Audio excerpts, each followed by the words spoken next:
یہ تو اختلاف کی بنیاد بن جاتا ہے، لیکن ایک اور جو اختلاف کی بنیاد بن گیا وہ عام انتخابات تھے۔ آپ کے دور میں جو انتخابات ہوئے اس کو فافن اور پیلڈیٹ جیسے اداروں نے تاریخ کے متنازع ترین انتخابات قرار دیے، تو آپ اپنی صفائی میں کیا کہنا چاہیں گے؟ کیونکہ آپ کا تو مینڈیٹ ہی یہی تھا۔ دیکھیے، میں اپنی صفائی میں کیوں کچھ کہوں، کیونکہ میری یا میری نگران حکومت پہ اس طرح کا نہ فافن نے کوئی ڈائریکٹ الزام لگایا ہے، نہ کسی اور ادارے نے لگایا ہے۔ ہمارا کام تھا to assist the Election Commission of Pakistan, جو کہ ایک کانسٹیٹیوشنل باڈی تھی، اور اس کانسٹیٹیوشنل باڈی نے الیکٹورل پروسیس کو مینج بھی کرنا تھا، اور اس مینجمنٹ کے تحت جو نتائج آنے تھے اس کی اناؤنسمنٹ کرنی تھی، جس کے نتیجے میں پارلیمان نے وجود میں آ کے ایک نئی حکومت تشکیل دینی تھی۔ یہ پروسیس ہے۔ ہم نے اس کے لیے فائنینشیل اسسٹنس دینی تھی، جہاں جہاں پہ سیکیورٹی کی ریکوائرمنٹ ہوتی وہ ہم ریلیونٹ اداروں کو کہہ کے، اگر فوج ہے تو تھرو ڈیفنس ڈپارٹمنٹ ہم نے ان کو کمیونیکیٹ کرنا تھا، سول لا انفورسمنٹ ایجنسی کی ضرورت تھی، تھرو انٹیریئر کرنا تھا، اور ہم نے ایک انفورسمنٹ پلان دینا تھا۔ اب آ جاتے ہیں کہ انتخابات متنازع ترین آج ہم اس کو کہہ رہے ہیں 2018 میں، ہم 2013 کو متنازع ترین کہہ رہے تھے، 2013 میں ہم 2002 کو متنازع ترین کہہ رہے تھے۔ یہ ایک تسلسل ہے پاکستان میں electoral process settled ideal democracy کی طرح۔ کس نے یہ دعویٰ کیا؟ نہ میں نے یہ پہلے دعویٰ کیا ہے، نہ میں اب دعویٰ کر رہا ہوں۔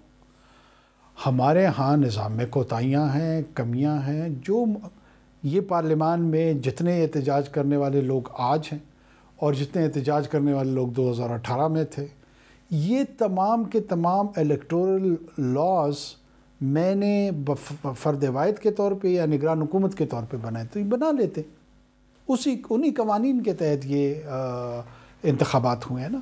جہاں جہاں پہ جن کو اعتراضات، اب پھر نئی پارلیمان وجود میں آ گئی ہے۔ ایک طرف جو اتحادی جماعتیں ہیں انہوں نے حکومت تشکیل دے دی ہے، دوسری طرف ایک فارمیڈیبل اپوزیشن ہے۔ ہم پہ اعتراض ہوگا، متنازع ترین انتخابات ہم نے کروا دیے، میں بدترین شخص ہوں۔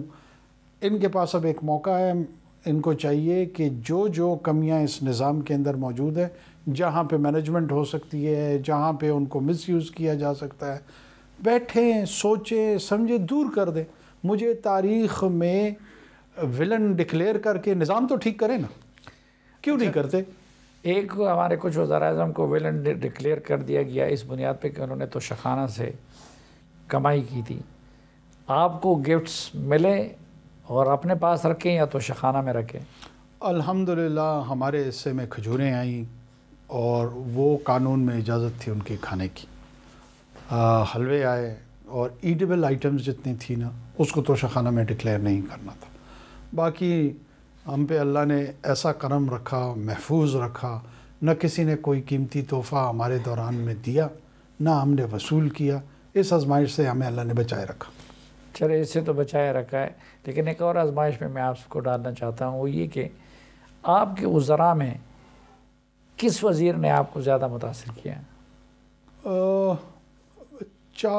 اب میں چند کا نام نہیں لوں گا تو یہ زیادتی ہوگی، لیکن یہ ہے کہ اس لیے میں نے آزمائش کا لفظ استعمال کیا۔ میں سمجھتا ہوں کہ ہمارے فواد حسن فواد، محمد علی جو انرجی میں تھے، اعجاز گوہر صاحب، فائنانس منسٹر صاحبہ، پلاننگ کے جو ہمارے سعید صاحب تھے، کمیونیکیشن میں تارٹ صاحب تھے، ان تمام لوگوں نے بڑا شاندار کام کیا۔ اپنے وزارت عظمیٰ کا سب سے یادگار لمحہ کون سا رہا؟ جب میں کعبے کے اندر تھا۔ جب آپ کعبے کے اندر تھے؟ اور کوئی ایسا وقت جس کو آپ بہت تلخ سمجھتے کہ ایک تلخیات کے طور پر رہ گئی ہو؟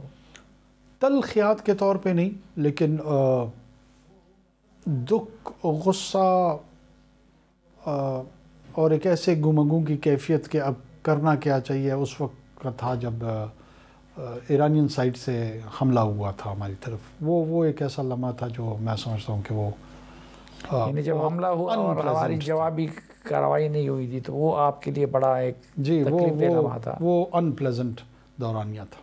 اور جب پاکستان نے جوابی کارروائی کی اور صحیح جگہوں کو ہٹ کیا تو اس کے بعد اس میں کچھ کمی آئی؟ وہ مقام شکر تھا، موقع بھی شکر تھا. اچھا نونو کاکڑ صاحب، اب آگے کیا ارادے ہیں؟ کوشش کریں گے پاکستان کی سیاست میں، اگر بحیثیت سیاسی طالب علم، پولیٹیکل ایکٹیوسٹ کے طور پہ، ورکر کے طور پہ جہاں کردار ادا کر سکیں اپنا کردار ادا کرنے کی کوشش کریں گے. کس پارٹی اور کس فورم سے؟ پارٹی تو ابھی تک میں نے کوئی ڈیسائیڈ نہیں کی، یہ بھی ہو سکتا ہے نئی پارٹی بنا لیں. اچھا یہ بھی امکان ہے؟ امکانات میں تو ہے. میں بحیثیت as a citizen of this country I am entitled to form a political party. کہیں شاید خاقانہ باز صاحب اور ان کے ساتھ مل کے تو ری امیجن پاکستان والی پارٹی تو نہیں بنا؟ نہیں، ان کے ساتھ تو نہیں. ان کا اپنا ایک زاویہ ہے پاکستان کی سیاست اور باقی نظام کو دیکھنے کی. تو میں ویسے عذرائے مذاق کہہ دیا. نہیں، میں بعد میں سوچوں گا کہ کس پولیٹیکل پلیٹ فارم سے